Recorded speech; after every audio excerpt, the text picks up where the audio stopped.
Jadi kepada guru-guru, kepala sekolah, orang tua, penasihat, dan siswa-siswi, gue ingin bertanya lagi, untuk apa sekolah itu? Tolong dipikirkan lagi. Lu kayaknya karena gelar lu sarjana.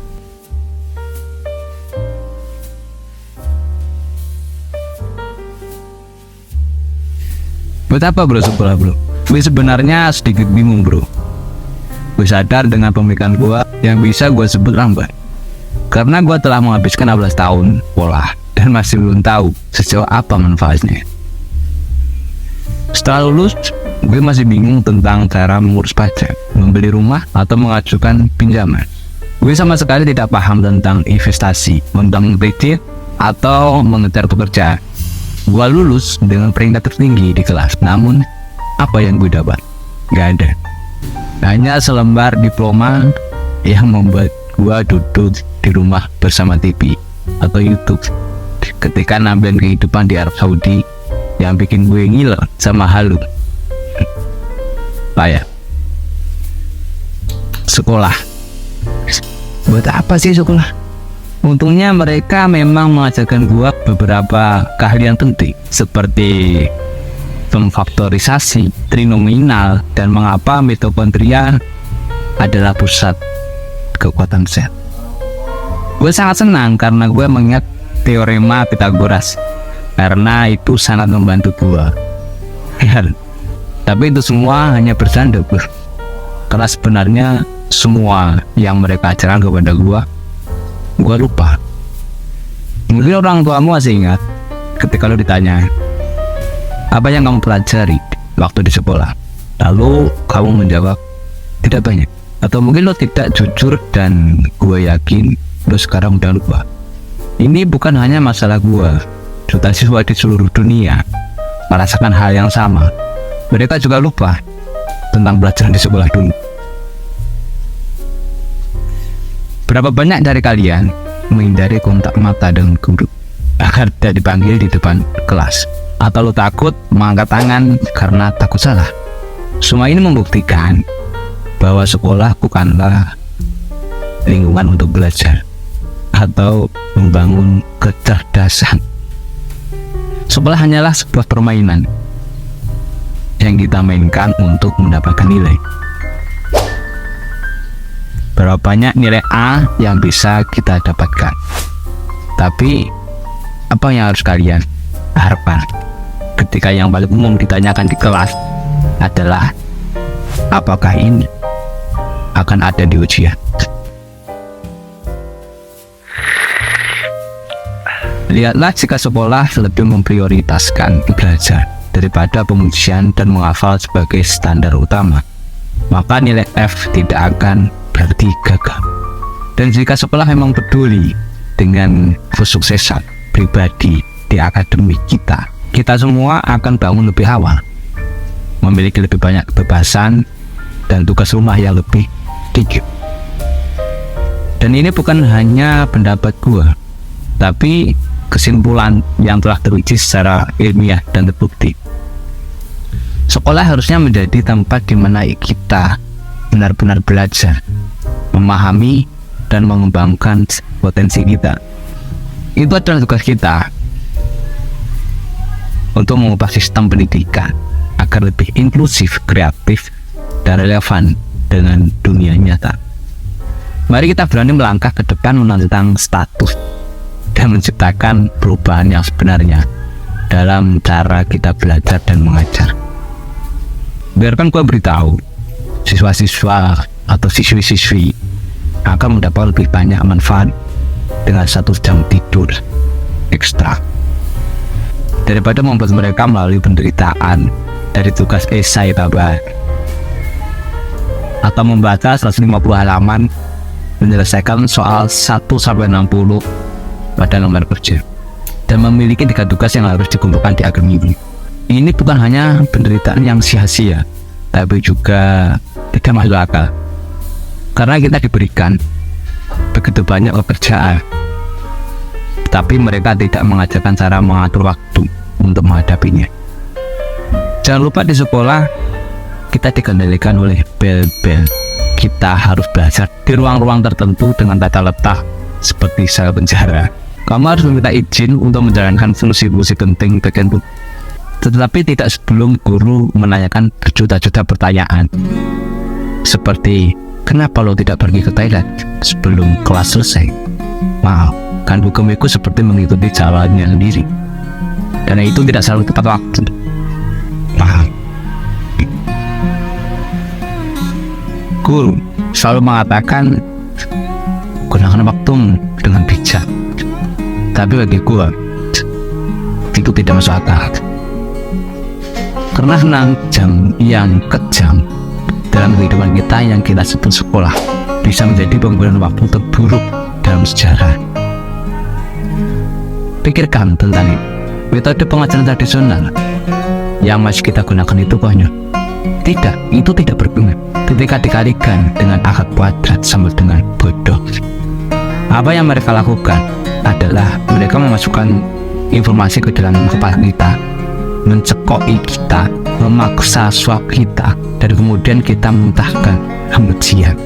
Itu bukan pendidikan, itu bullying. Dan semakin bullying kita, semakin baik kita dalam penilaian mereka. Jadi tidak mengherankan mengapa banyak pelajar yang lulus dalam keadaan mental dan emosional yang terpuruk. Paham bahwa sekolah mengajarkan kalian cara menghafal titik. Pendidikan yang sebenarnya harus mengajarkan kalian cara mengumpulkannya. Pendidikan yang sebenarnya mengajarkan kalian cara menangkap ikan, sedangkan sekolah mengajarkan kalian lu menangkap ikannya, tapi lu tidak menunjukkan pekerjaan. Jadi itu berarti tidak kompatibel. Maaf, dengan segala hormat, kata ini saya ulang. Untuk apa sekolah itu? Mungkin dari kalian menjawab, itu bukan edukasi. Itu tidak benar. Jika kalian masih berpikir seperti itu, kalian salah. Mungkin sedang dalam keadaan pengaruh dan mabuk. Coba pahami konsep edukasi. Kata edukasi berasal dari kata Latin edus, membawa keluar. Jadi tujuan utamanya adalah menggali bakat dalam diri kita dan membantu kita mencapai impian dan dengan sukses. Tapi tunggu dulu, apa benar sekolah memiliki pengaruh besar? Ataukah sekolah hanyalah membanjiri kita dengan lebih banyak fakta-fakta? Oke, kita memang perlu membaca, menulis, dan menguasai matematika. Itu penting sih. Tapi apakah kalian juga berpikir bahwa memahami proses metamorfosis dan jenis batu beku itu lebih penting daripada memahami cara merawat diri kita? Bayangkan, bunuh diri menjadi penyebab utama ketiga pada usia 10-24 tahun. Kemudian para pakar dari Harvard menyebut bahwa faktor terbesar yang memprediksi kesuksesan adalah pengendalian diri dan kesehatan mental atau emosional. Lantas mengapa kita tidak diajari bagaimana menghadapi stres, penindasan, atau penolakan? Bagaimana dengan kecemasan atau depresi? Padahal ini adalah keterampilan yang kita butuhkan sepanjang hidup.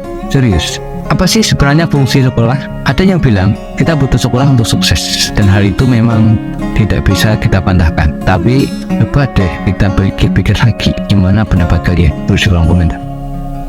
Ngomong-ngomong, lu punya MacBook atau iPhone? Tahu nggak? Keduanya diciptakan oleh orang-orang yang butuh sekolah. Apakah lu menonton video ini di Facebook atau YouTube? Gak masalah, karena platform itu juga diciptakan oleh orang-orang yang butuh sekolah. Pernah mengenal Snapchat atau WhatsApp? Atau pernah belanja di Whole Foods?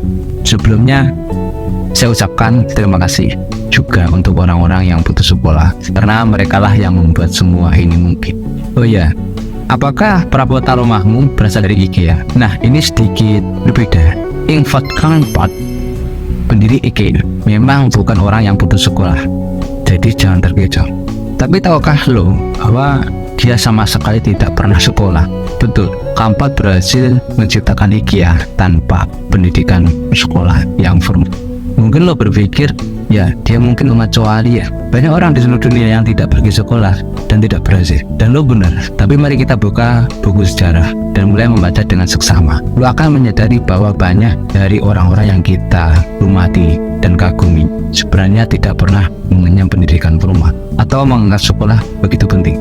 Mari kita berbicara tentang George Washington, Abraham Lincoln, para presiden terbaik Amerika. Tahukah kalian, mereka tidak pernah terganggu dengan sekolah.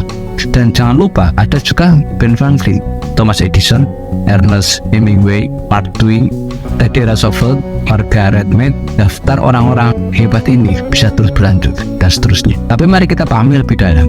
Gua bukan bermaksud mengatakan bahwa putus sekolah adalah satu-satunya jalan, sebab beberapa sekolah memang luar biasa dan banyak guru yang berharga. Apa yang ingin gue katakan adalah ada perbedaan antara kecerdasan dan nilai-nilai yang bagus di sekolah. Masa depan kalian, teman-teman, bukanlah sesuatu yang bisa diprediksi oleh ujian atau tes dengan 3 huruf seperti SAT atau ACT.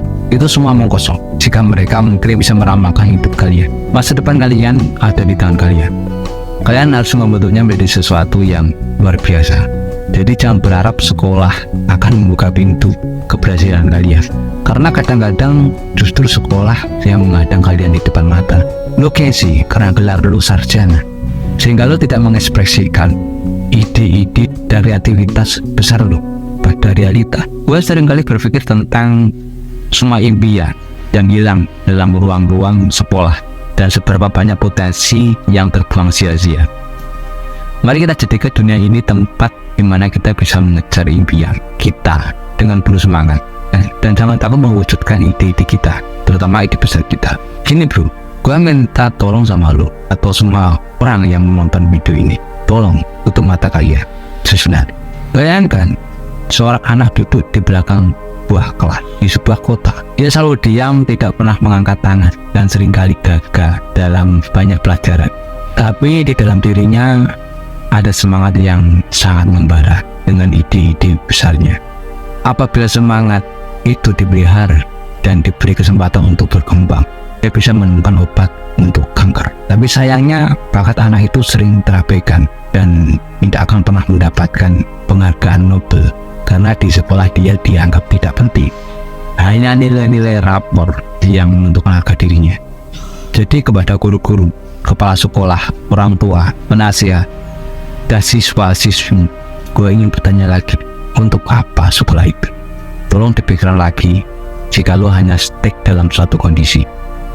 Di balik perdebatan tentang nilai dan pentingnya sekolah, satu hal yang tetap jelas, kita memiliki kekuatan untuk membentuk masa depan kita sendiri. Jadi mari kita jadikan setiap hari sebagai pelajaran, setiap rintangan sebagai kesempatan untuk tumbuh, dan setiap mimpi sebagai bahan bakar yang membawa kita menuju kesuksesan.